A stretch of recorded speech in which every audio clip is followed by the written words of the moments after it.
back to a brand new video of the Targeted Individual Program, Targeted Individual Experience, Targeted Individual Programming, which you guys see here, neighbor in the building, dressed in all black, waiting for me to leave the apartment and come out in the elevator with me. That's what they do. Look. Alright, black vehicle.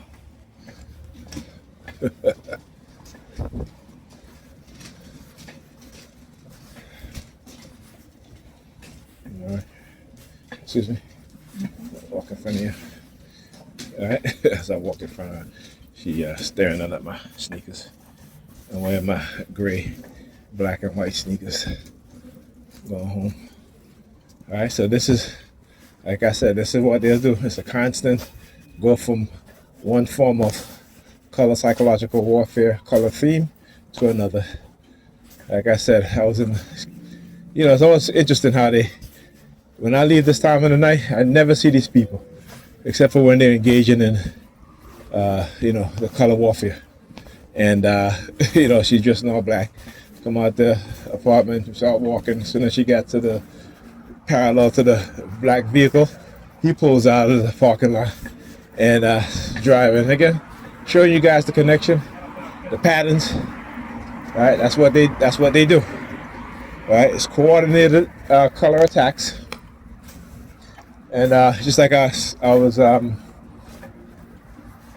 saying goodbye to Pam, she was sleeping. She been sleeping. She left work early. Literally, she left work early. Okay, around 3 o'clock. Right? Why? Because of course, she is like I said, she's trying to conserve her energy. I almost knocked the dog with my damn cane. He's like, what the, So, she's like, oh, I'm so tired. I'm like, yeah, Pamela, you went to bed early, right? Because when I called you, you was falling asleep a little after 10 o'clock, or maybe minutes to 11, right? You overslept this morning, right? Which means you didn't leave the house until, when she called me, it was after 9, so she didn't leave the house until after 9, right? Leave the kids at home. Leave work early, and come home to go to sleep. And then tell me how tired she is. All right, look. She's standing there. You see me? Wearing the red boots. So, what that says to me is that, she can leave work early when she wants to. Right? Either when she had, like I said, she's trying to conserve her energy for whatever. Because that's who she is, that's how she is. Right? She always talk about her fatigue syndrome, but yet, no matter how tired she is, she will always get up and go out. Right? But when it comes to taking care of her children, she's tired. Right? It is like she doesn't want to do it, but she has to do it. So there's a big difference. Okay? So, so she was sleeping for like 3 hours, and I make her say, Pamela, it's going to 8 o'clock. Yeah, I'm getting ready to leave, and I already fed the kids earlier. I bought them lunch. And what they will try to do.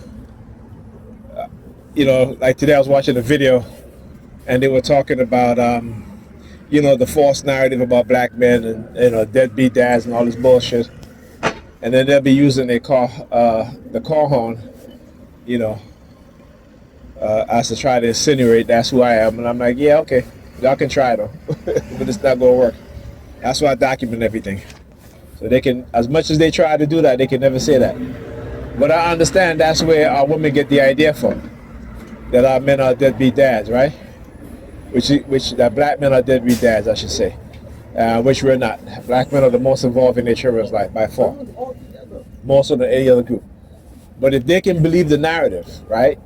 You know what I'm saying? For the small percentage of men that are deadbeat dads, the vast majority of black fathers are not deadbeat dads. So how is it that they can get them to believe a small percentage of men, right? Where, more women are deadbeat moms than they are deadbeat dads. Okay? More women are more abusive to their children than the fathers. But yet, it is always the black man's to be labeled with these negative lies, with these negative talking points. And then here's the thing, the type of women that they use to push that narrative, women who are, not as educated as much, grew up in poverty, may grow up in certain areas in which, the males are not, it's not easy to get a job or find a job. And let's be honest, if everybody in America wanted a job, they will not be able to get a job because there isn't a job for everybody. So no matter what they tell you, if everybody had a hustler mindset, imagine everybody would be competing for the same customers, right? Then what? Right? So they, like I said, we have to look and understand the reality and the truth, not by bullshit talking points, right? And that's what they'll do. Look, 3, 1, 2, 3, red vehicle. Right, so as she's walking by, she stops there. Look. He's a perp. She was over here staring at the vehicle.